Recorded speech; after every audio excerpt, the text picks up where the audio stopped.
It's BBC Sussex and BBC Surrey. Hello, I'm Shaun Tilley and this is Top of the Pops Playback. Now, during the next hour, we're going to be remembering a vintage edition of the world's most famous chart show with the help of two members of the dance troupe who performed on that programme, and we're going to be playing some of the big hit songs that featured in it, which at that time were Top of the Pops. Well, this music means we're revisiting the 70s. I've been looking forward to this one. Let's go hurtling all the way back to the 28th of October 1976. And joining me for this edition of Top of the Pops Playback, it's only Sue and Lulu from Legs & Co. Hello there. How lovely to see you. Come on, don't be quiet now. Don't be shy. Hello. You've been waiting for this one, haven't you? Bated breath. Absolutely. Let me at this show, they've been saying. Oh, yes. Right, a pivotal time for Legs & Co. We'll explain more after the first record on the show. It was a new song, not yet in the chart. It was Alan Price and Kiss Away the Night.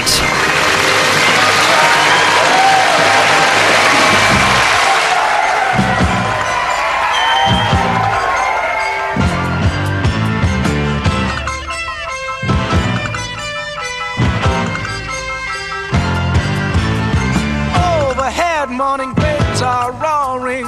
Under the bed, the dog is snoring. Down the street rolls a bony taxi. Boy, am I glad I'm not on my jack. See, we have kissed away the night, and the morning sun so bright. You can bring on the days, but our love won't fade away. Paper scandals land on the sidewalk. Midnight vandals snarl with their won't talk. Little waste and wine fill up these empty streets of mine. We have kissed away the night, and the morning sun so bright. You can bring on the days, but our love won't fade away.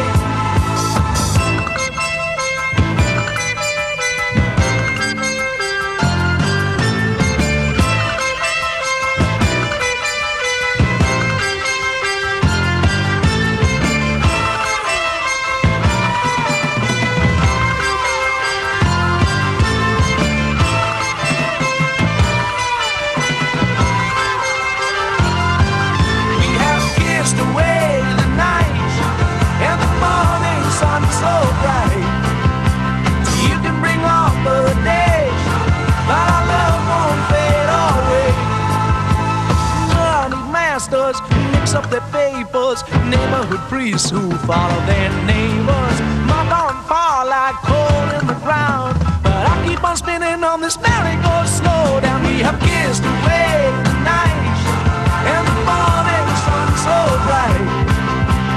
You can bring on the days, but our love won't fade away. We have kissed away the night, and the morning sun so bright.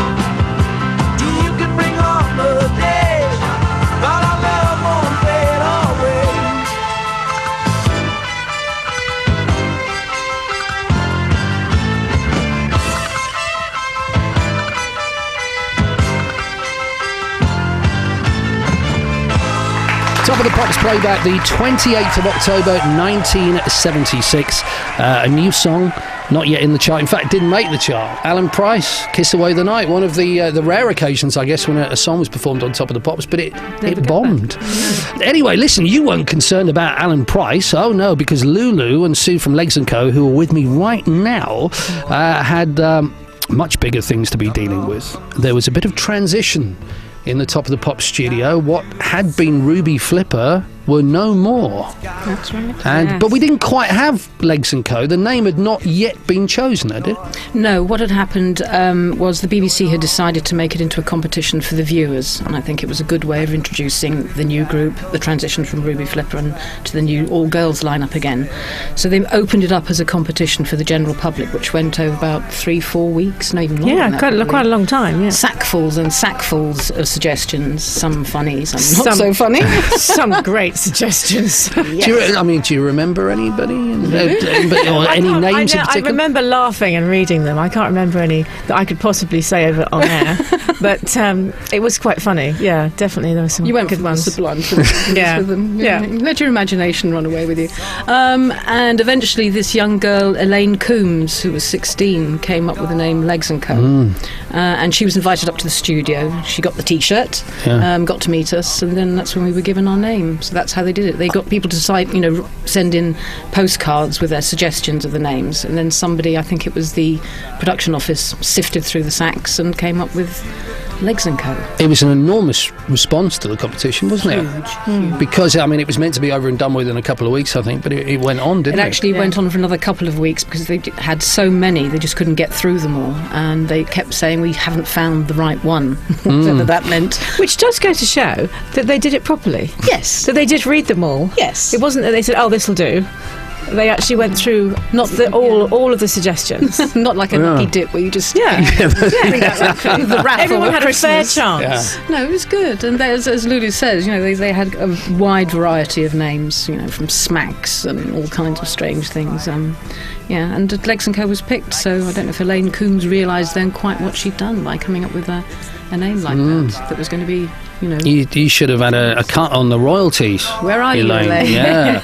So, going all the way back to the start of your dancing career, Sue, first of all, when roughly was that for you? How old were you when you started, sort of carving out a career in dance? I was probably about 4.5. Because you do start young, don't you? You do, and they often say the younger the better, just purely because it's just something that you work at. It's very much like being a gymnast or an athlete. It's not something you can pick up necessarily overnight, and you do have to work at it. You have to sort of train your body as well as your mind to work in tandem with your body. So I started quite young, carried on dancing at a local ballet school till the age of 10. And then went on to the Arts Educational, which was a ballet school in Tring, a boarding school, and stayed there till I was 16. Then I continued at the student part of the school in the Barbican at Arts Educational, where I actually had Arlene Phillips as my jazz teacher. Yeah. And it was during one of the jazz classes that Flick and Babs came along because they'd been auditioning for a replacement for Louise, and they hadn't found anyone. So Flick had said, why don't you all go back to your schools and see, it's the end of the year, see what's happening with dancers leaving and what have you. And Babs had been to Arts Educational. She was actually trained there herself. So she and Flick actually sat in on the jazz class that I was doing, and at the end of it they called me over and had a chat and said, do you want to come and work out next week with the girls and meet the others and see how we all get on? And that's how it started, really. That must have been incredible. It was. Watching Top of the Pops at home like everybody did, watching Pan's People, and all of a sudden you're on the verge of joining them. Well, this was it. I couldn't believe it. I'd never done anything like it before in my life. And certainly had to get used to a lot of changes because obviously the girls had all worked together for years, and they were very proficient at what they were doing. They were an iconic dance group. So joining one of Pan's People was like, wow.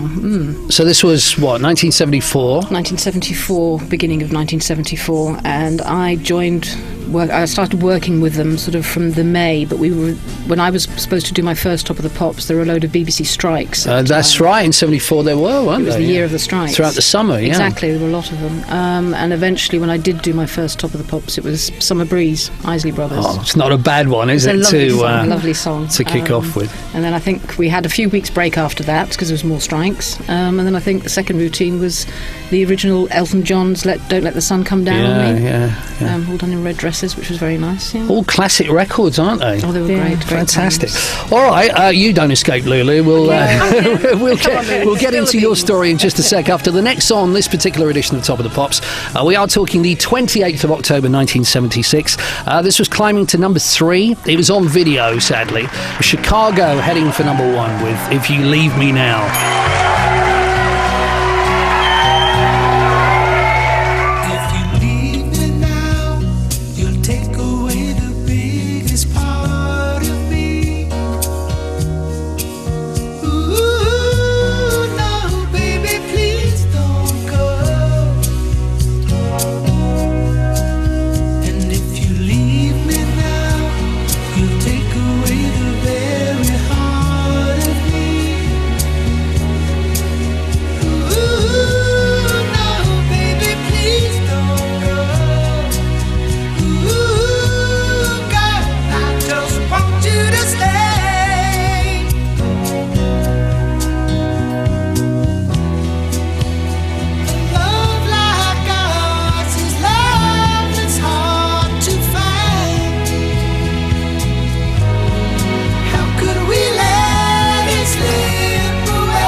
Pops Playback, the 28th of October 1976.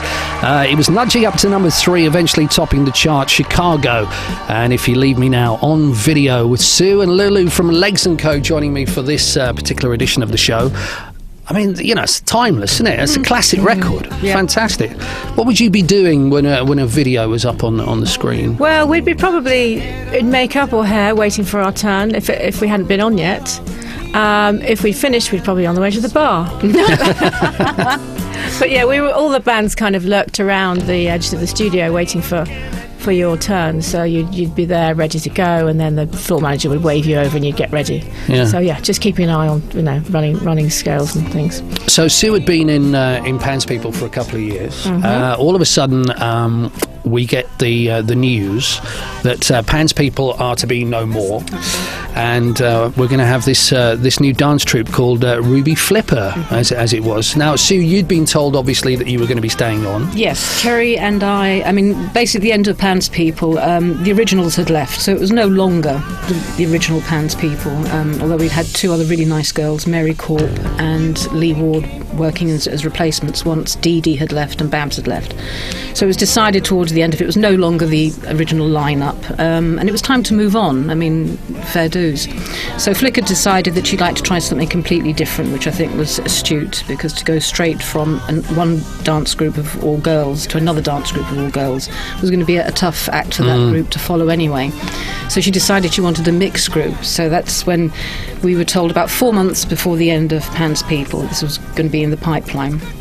And we did some auditions at the Pineapple, which is where we found lovely Lulu. Yeah. Very cute with her little flipped hairdo. She was quite cute, wasn't she? She still is, don't you mean? No, she's lovely. Not bad. And then we found Philip and Gavin, and just by pure chance, Floyd was out in the corridor. He'd actually come to the auditions with a friend of his and had no intention of actually doing the audition. I think he was only 15 at the time, very young, and probably couldn't have been able to have done the job to start with, although he did sneak him in eventually. And he was out in the hallway dancing, just boogieing around, and Floyd was such a natural dancer. And I think it was Cherry said, "You've got to see this guy out in the corridor, he's incredible." So Flick stuck her nose out, went, "Right, you in here auditioning." Floyd's going, No, I'm here, I'm waiting for my friend. And she said, No, come on in. And Floyd ended up getting the job. So then we had Cherry, Lulu, Philip, Gavin and Floyd, and we were still missing another girl. And at the time, Patty Hammond, who was working for other choreographers, she'd worked with the Young Generation and Nigel Lithgow, loads of other people who'd worked professionally before, had a meeting with Flick, and after a talk it was decided that Patty was going to join us as well, so the look, as it were, was complete. And that's how it all sort of started, and that started in May of 76. What had been your background before that, Lulu? Quite similar to Sue's, really. In fact, I started dancing when I was about 5, and sort of, as you do, you start to ride horses and go to ballet and do all those different things. And then I kind of went down the ballet route. So I went to ballet boarding school when I was 10. And then I left school when I was 16. And I had some friends, and they said, "We're going up to London, to the Pineapple, to do an audition." And I went, "Oh, really? Okay." Not knowing what I was even getting myself into.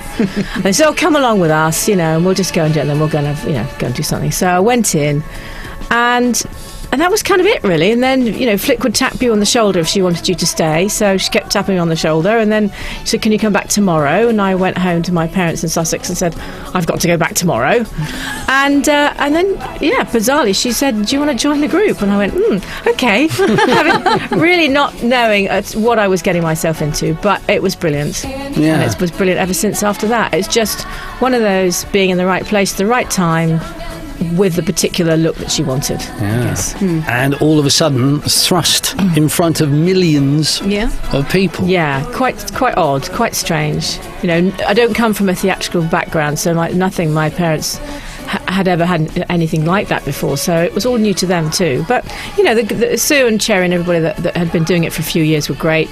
Everybody said, guided you and told you how to do it and what to do and where to be, and it all just kind of happened, really.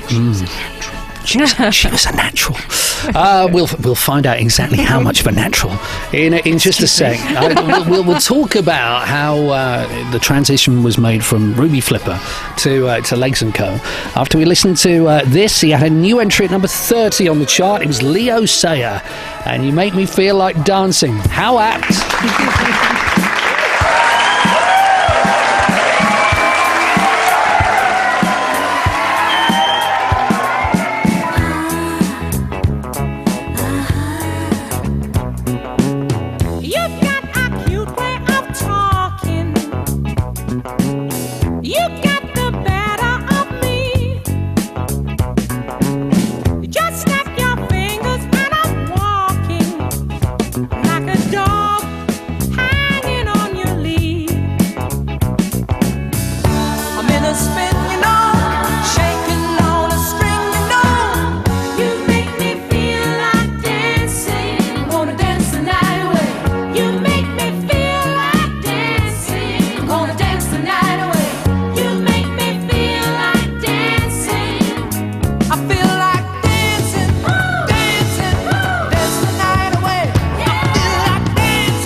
Your weekend listening here on BBC Sussex and BBC Surrey. You're listening to Top of the Pops Playback with me, Shaun Tilley, and during this edition we are rewinding to the 28th of October 1976 with Sue and Lulu from Legs & Co, and that was Leo Sayer, a chart entry at number 30, You Make Me Feel Like Dancing. Now, Sue, you were saying earlier on about you having quite a bit of notice in terms of the end of Pan's People. Was that the case with Ruby Flipper? We didn't have as much notice with the end of Ruby Flipper as we did with the end of Pan's People. And I think it was basically decided by the powers that were at the time from upstairs that it wasn't working. Is this Robin Nash? Not so much Robin Nash. I think it was more Bill Cotton. Right, right to the top. Oh, the top echelon people. And they decided they wanted to stick with what they thought worked better. So Flick was asked to go back to the all-girl format again. And it was a shame, really, because I think Ruby Flipper could have been given a bit longer. And there's lots of rumours about, you must have had, we had lots of mail saying that they didn't like you, this, that and the other. Well, I certainly never saw any mail that came that way, and I just think it was one of those things they had in their minds all the time, it's going to be the girl group thing, and that's it. So, fait accompli, we stuck with that. And I think it was probably about a month, if that, before we were sort of told finally, that it was going to be the end. Cherry was leaving anyway. Cherry had decided to leave to go on to do Chorus Line. Gavin had also left prior to that, so then it was just Lulu, Patty, myself, Floyd and Philip.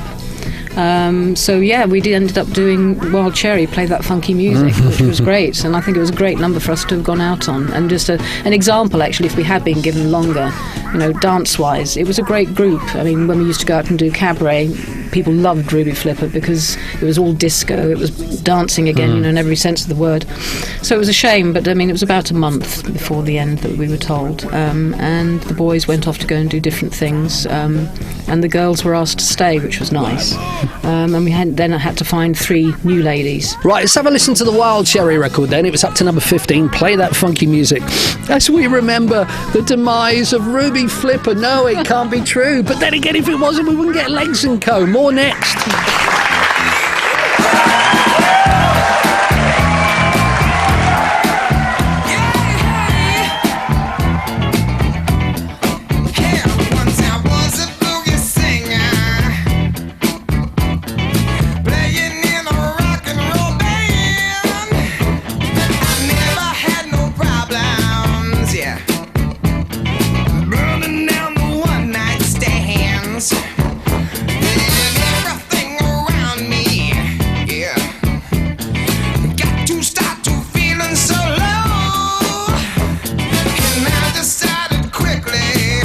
Yes, I did. To just go down and check out the show. Yeah, they were dancing and singing and moving to the grooving. And just when it hit me, somebody turned around and shouted, "Play that funky music, white boy. Play that funky music right. Play that funky music, white boy. Lay down the boogie and play that funky music till you die." Till you die? Yeah. Oh, till you die. Gonna play some electro funky music.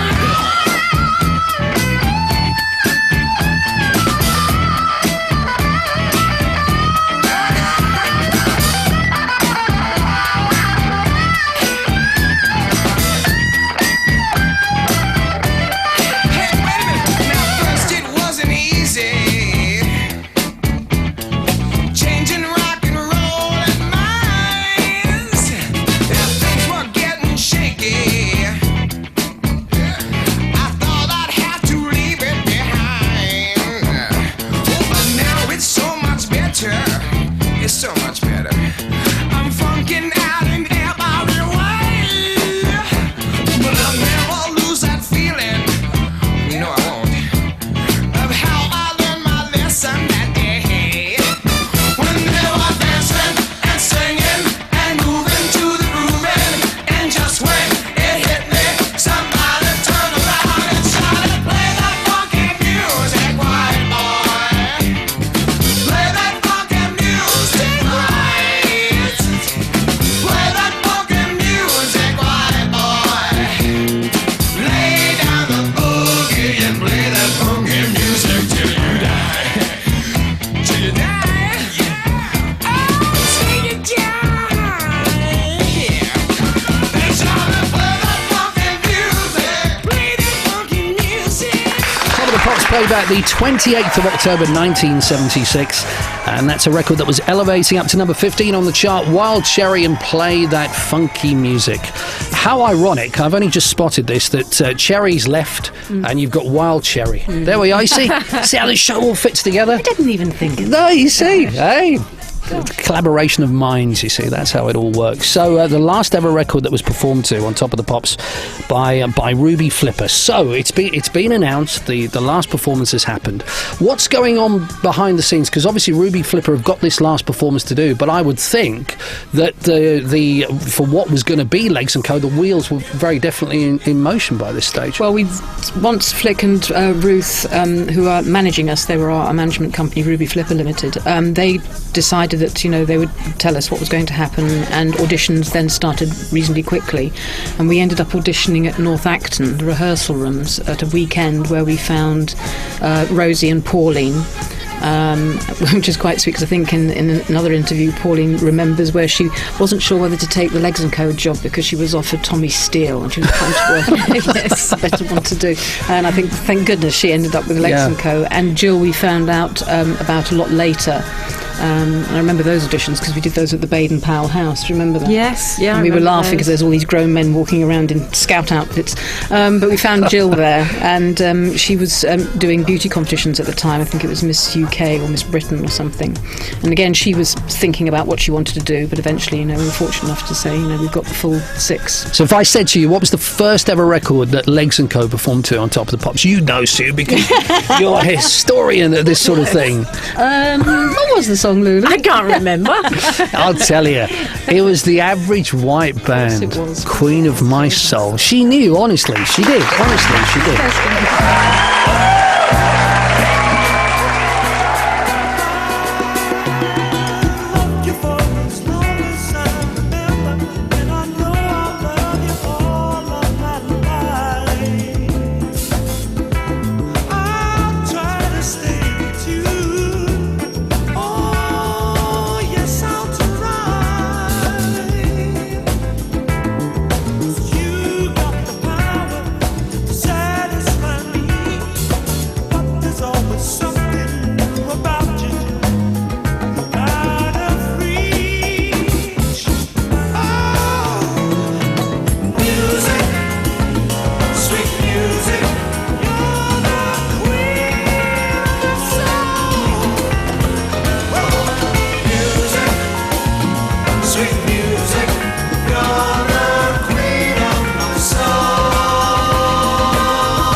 Hello, I'm Shaun Tilley, and from the BBC, this is Top of the Pops Playback, rewinding to the 28th of October 1976 with my guests Sue and Lulu from Legs & Co. Although the name had not officially been chosen yet, but that was the first time that you all performed together collectively, rising to number 23, the Average White Band, and Queen of My Soul. So what do you remember about that performance?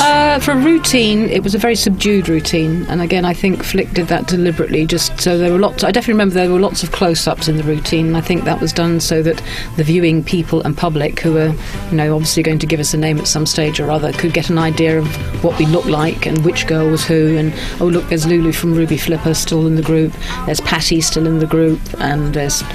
Yes, her, Sue. And then there's the three other ladies, Pauline, Rosie and Jill, new girls. And so it was a very subdued routine. It certainly wasn't anything frenetic and what have you. Very graceful, very laid back. And it was nice as a first one, I think. And then it all started to get a lot hotter under the collar. Yes, it did, yeah. I mean, Flick obviously would be a fantastic barometer for this. Did she feel quite soon afterwards that there could be a popularity eventually to rival Pants People? I think at the end of the day, the gallery, the production team, were happy that they'd gone back to the format that they'd always really wanted, which was the all-girl sort of lineup. I think what's unfortunate sometimes, there was always going to be comparisons between any two dance groups that were all girls. And there were often comparisons between, Legs and Co is not as good as Pans People, or vice versa, and what have you, which I've often thought was unfair. But then, quite right, yes, there is a lot of difference. Completely two different dancers, sets of dancers in the group. And Pan's People were much more mature ladies. They'd worked together for a long time. And it was a different era. It was a different time, all on the back end of the Tamla Motown and everything else. And our era was very much coming into sort of... The dancers were very young. I mean, some of them were only just 16 when we actually got them into Legs & Co. I mean, Lulu was at 16, very young. Jill was very young, so was Rosie. And the actual era of music was changing towards disco. And everything was just, all the Bee Gees stuff was starting to start coming out and everything else. And dance was coming back big time. People wanted to see you dance properly again. Okay, so we move on from the song that you first performed to on Top of the Pops to the routine that you're actually doing in this programme, the 28th of October 1976. He was climbing to number 18, Lalo Schifrin. And Jaws, quite a memorable performance. We'll get into the reasons why in just a sec.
the 28th of October 1976. It's our Top of the Pops playback with Sue and Lulu from Legs & Co.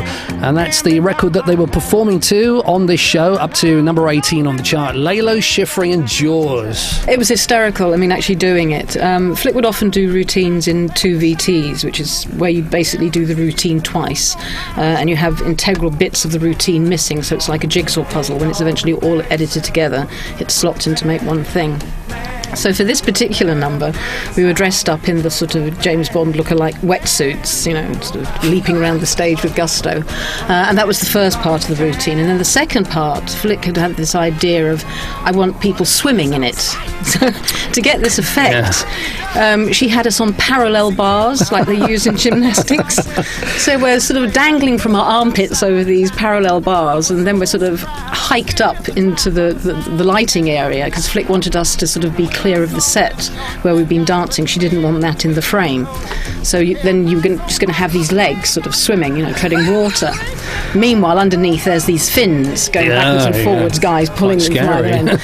So it starts off with the fins getting stuck, right? So one's juddering along, the other one is completely stuck. So I think Steven Spielberg had the same problem, I think. Yeah, probably. Undoubtedly.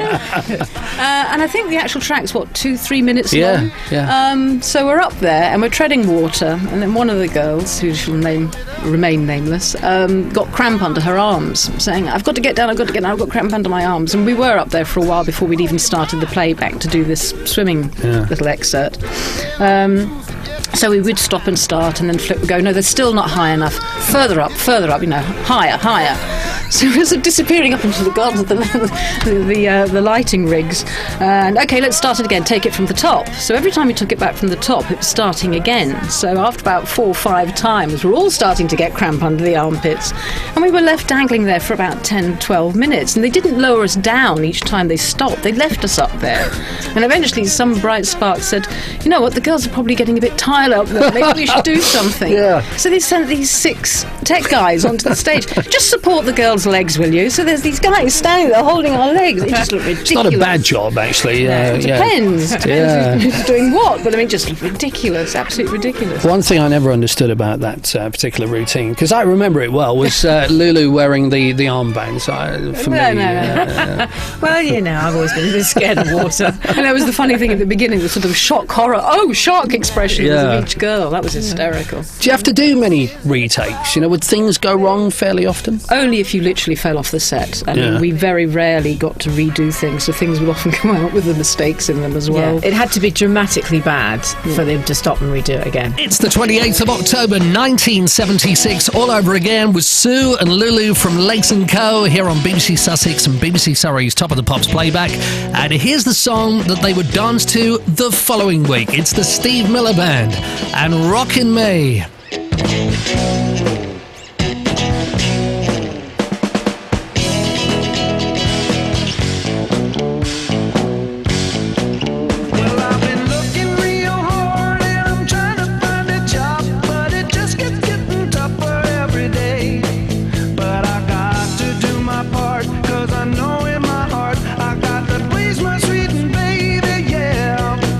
Well, I ain't superstitious and I don't get suspicious, but my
BBC Sussex and BBC Surrey's Top of the Pops Playback, the 28th of October 1976. My guest during this hour, the lovely Sue and Lulu from Legs & Co. More of their memories shortly. That was the song they were going to be dancing to in exactly 7 days from now. The Steve Miller Band and Rockin' Me. And this was Joan Armatrading, who was nudging up to number 20. I am not in love, but I'm open to persuasion. East or west, where's the best for romancing? With a friend I can smile, but with a lover I could hold my head back and really laugh, really laugh.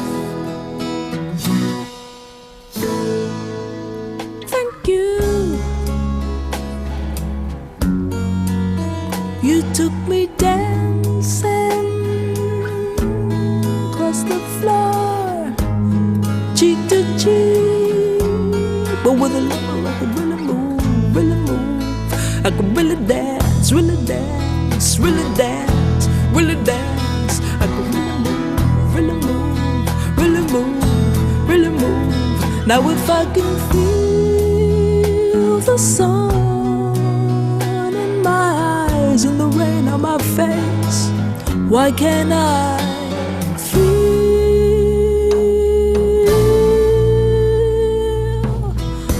love?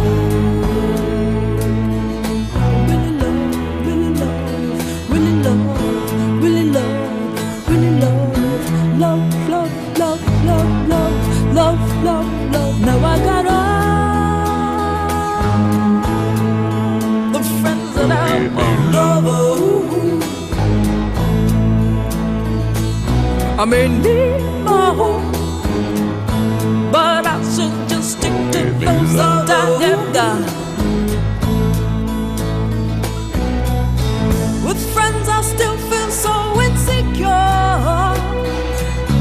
Little darling, I believe you can help me a lot. Just take my hand and lead me where you will. No conversation, no wait, good night. We'll give you love. Just make love with affection. Sing me another love song, but this time with a little dedication. Sing it, sing it, sing it, sing it. You know that's what I like. Love, ooh. Once more with the feeling. Give me love, give me love, give me love. Love, love.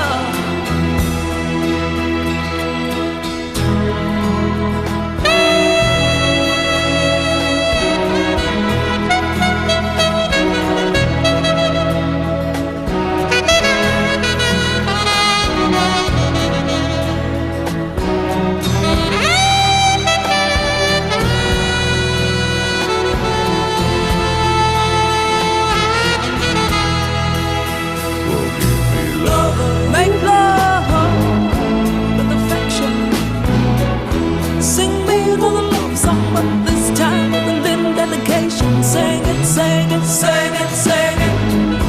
You know that's what I like. Love, ooh. Once more with the feeling. Sing me another love song, but this time with a little dedication. Sing it, sing it, sing it, sing it. You know that's what I like. Love, ooh. With affection. Ooh. With a little dedication, love, once more with the feeling.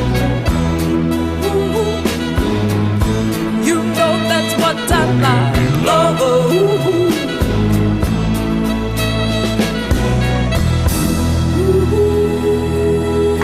Here at the BBC, it's Shaun Tilley with Top of the Pops Playback, and for almost the last hour, we've been getting the memories of the 28th of October 1976, courtesy of Sue and Lulu from Legs & Co. And that's a record that was upwardly mobile to number 20, Joan Armatrading and Love and Affection. So you all started together in 76. 5 years later, though, in 1981, It all came to an end, Sue. What do you remember about that? Pauline Peters, who'd been in the original group, had left at the beginning of 81 to do some other things, and Rosie went off to go and join Guys and Dolls, and so that left Lulu, Patty and myself, the three of us again. And we decided to carry on doing cabaret, so we recruited some other ladies that came to join us in the group, and we did cabaret abroad, which was something we had never been able to do before because of the Top of the Pops commitment. We had to have X amount of time in this country, obviously doing rehearsals. And even when we did cabaret, when we were doing Top of the Pops, we could only literally do it on the Thursday, Friday and the weekend. You couldn't do it the whole week or what have you. But when we finished on Top of the Pops, post Top of the Pops, we were actually able to travel. I mean, we went to the Emirates, we went to Dubai, Cairo, all over the shop, and Ireland. We did a tour of Ireland. You did, indeed. Memorable. Yeah, so we did some other bits and pieces. Yeah, we did. German television. Yeah, so we did some stuff, German TV and stuff like that. Yeah, so it did give us a bit more of an ability to get out and about a bit more. And again, we sort of looked after ourselves. Lulu used to handle all the business side because she's the brainy one. And the rest of us sort of made do with the costumes and other bits and pieces. But again, we were self-sufficient. Yeah, girl power, and again. And again, yes, works every time. I'm just looking at the number one, actually. I can't wait to get your thoughts on this one. One song away, though, from what was the number one on the 28th of October, 1976. And it was this one, which was at number 7. Simon May. And stop it. The Summer of My Life.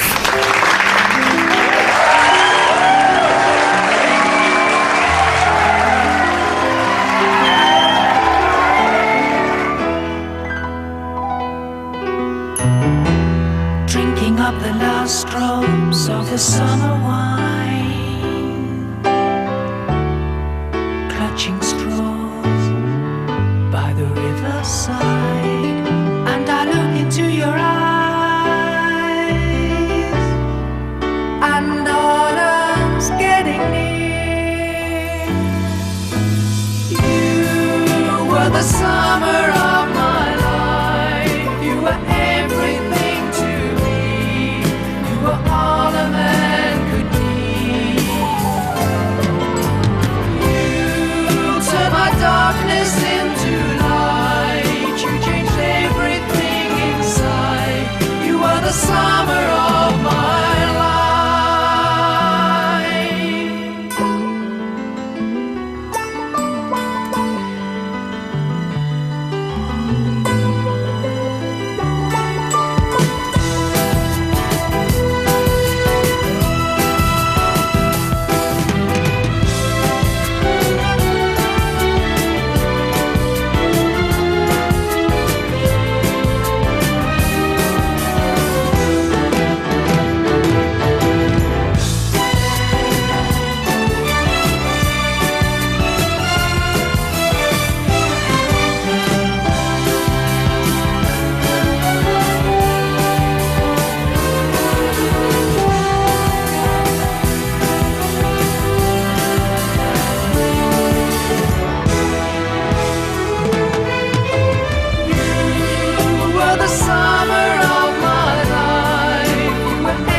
Pops Playback, the 28th of October 1976. I'm with Sue and Lulu from Legs & Co. I'm just having a little listen there to Simon May and The Summer of My Life at number 7. It's amazing how good a tune Simon can carry, actually, isn't it? But you don't quite remember it being that way in the studio. I think it's, the wonder of television is it sounded slightly different when you were actually there. But to give him his due, he was one of the few people that actually played the piano and sang live. So, it's hard. It's difficult to do. And Blokes can't multitask anyway, Lulu, I you know didn't that. want to say that. I'll say it. I think nerves got to the better of him, to be Yes. honest, and it Yeah. could have been a little bit more tuneful. But it was a lovely routine. I mean, a lovely song, and it was sort of heightened by Lulu appearing in the Of corner of the course, screen, yeah. which was lovely, doing a little bit of the Faffing corner. around in the background. So, just before we get to the number one, I mean, obviously, you guys are still greatly loved to this day. So much so that there are a couple of these websites which I want to give a plug to, actually, because they're great. I mean, the Pants People one, first of all. Yeah, pantspeople.com. Okay, but they also, sort of celebrate the career of Legs & Co. and Ruby Flipper Everybody, as yeah. well. Gojo. Yeah. it's Oh, right the Gojos, of course. right back- from the beginning of dance groups. Yeah. And also, you've just told me, Sue, that there is this is a great name, because you didn't know this I either, didn't know Lulu, this, did no. you? What's this other website? This site's called One for the Dads. One for the Dads. How brilliant a name is that? Because it's so true, isn't it? You know what I mean? My dad, clever. even though he was knocking on a bit in the 70s, he still sat down for Legs & Co. and Pants People, that's for sure. Anything you want to know, those are the two sites that you should go to. A little ripple, I think, Yes. for the organisers of those websites. Well, listen, it's been fantastic to have you in the studio. I mean, we absolutely could not have done this series without getting you in. And obviously a pivotal time in your history as well, this. Seems like yesterday. Yeah, I believe it. Well, before we have a listen to Pussycat and Mississippi at number one, it's a complete top 10 rundown for the 28th of October 1976. And with that, say a big thank you to Sue and Lulu from Legs & Co. It's good to see you. Well, thank you Great. very much for It's been indulging us. lovely. It's been great. Descending at number 10, Rod Stewart, Sailing, keeping that nautical theme, Paul Nicholas. Advancing at number 9, Dancing with the Captain. Dancing Queen X, number 1, ABBA, dropping to number 8. Stalling at 7, Simon May, The Summer of My Life. Climbing at 6, Tavares, Don't Take Away the Music. The top 5, No Change at 5. The Manhattans and Hurt. Rising at number 4, Sherbet, How's That? And get ready for the top 3. Heading for number 1 at 3, Chicago, If You Leave Me Now. Freezing at number 2, Demis Roussos, When Forever Is Gone. But still, top of the pops were Pussycat and Mississippi. And please stay with me, Shaun Tilley, here on BBC Sussex and BBC Surrey, because in the next hour we're going to be hurtling all the way back to the 21st of July 1988 with that show's original presenter, Andy Crane.